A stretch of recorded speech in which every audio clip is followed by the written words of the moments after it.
siapapun calon presidennya selama direkomendasikan oleh partai elit yang ada hari ini, ya tetap sama. Iya, iya. Makanya saya tidak punya kepentingan mau presidennya Jokowi, kayak mau Prabowo, kayak mau Yusuf Kala, kayak mau siapapun mereka. Anies belum disebut lah, Anies. Anies apalagi, sama aja kan. Anies, Mega, Puan, ya sama aja.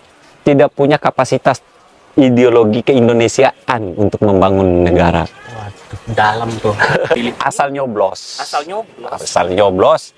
Dan terkait persoalan itu kan pemilih di Indonesia ini kan pemilih yang kesadaran politiknya masih, bukan saya menjustifikasi bahwa masyarakat Indonesia tidak pintar, enggak, tapi karena mereka belum memperoleh pendidikan yang cukup, akhirnya kesadaran politiknya jadi bermasalah kan gitu. Itu bukan hanya abang yang ngomong, itu survei internasional nyebutin kayak gitu memang. Iya, makanya indeks demokrasi di Indonesia itu terburuk.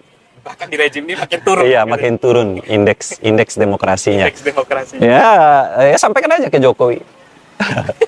Nggak apa-apa. Besok Ganjar mau ke sini bang, hati-hati kita ini. Ya, siapa Ganjar kan? Oke. Iya, benar. Siapa Ganjar? Tahan dulu bang. Nah, kita harus agak-agak. Enggak sih, saya nggak bisa ditahan.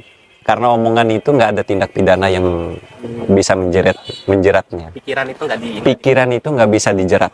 Nah, saya tertarik dengan ketika kita membuka di awal tadi bang, abang concern untuk membangun politik atau demokrasi kerakyatan. Wah, siap. Berarti demokrasi akar rumput nih bang. Iya. Sepenting apa sih peran demokrasi akar rumput itu untuk membangun politik nasional misalkan? Jadi yang harus kita pahami dulu demokrasi kita sekarang. Demokrasi ini kan demokrasi elit. Hari ini itu demokrasi elit. Bahwa yang bertarung dalam setiap kontestasi pemilu itu hanyalah elit-elit. Lah rakyatnya apa? Rakyatnya cuma nyumbang. Cuma nyoblos ke TPS. Cuma itu doang suaranya dibutuhkan. Nah ini yang mau kita bantah. Demokrasi rakyat itu nggak seperti itu. Harusnya rakyat lah yang melalui organisasi-organisasi rakyat itu dia memusyawarahkan setiap kepentingannya yang itu dimuarakan dalam bentuk Dewan Rakyat nanti. Cita-cita kita ya bukan ke parlemen ala Indonesia sekarang.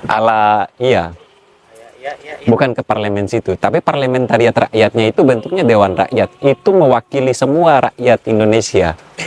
Rakyat Indonesia misalnya buruh, petani, mahasiswa, pedagang kaki lima, pengusaha, ya ayo bertarung di Dewan Rakyat.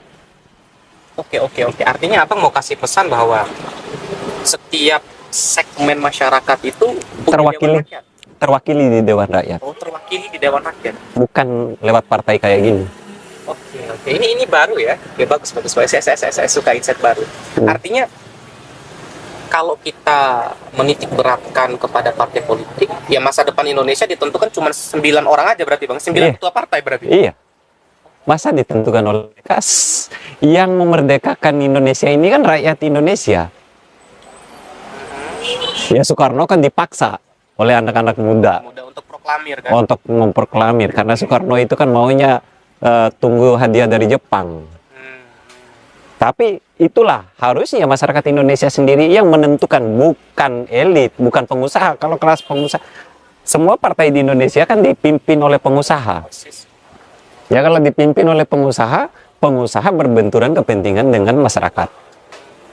Nggak bisa. Ya ada semacam persetubuhan antara penguasa dan pengusaha. Itu bahaya tuh. Politik dan itu oligarki.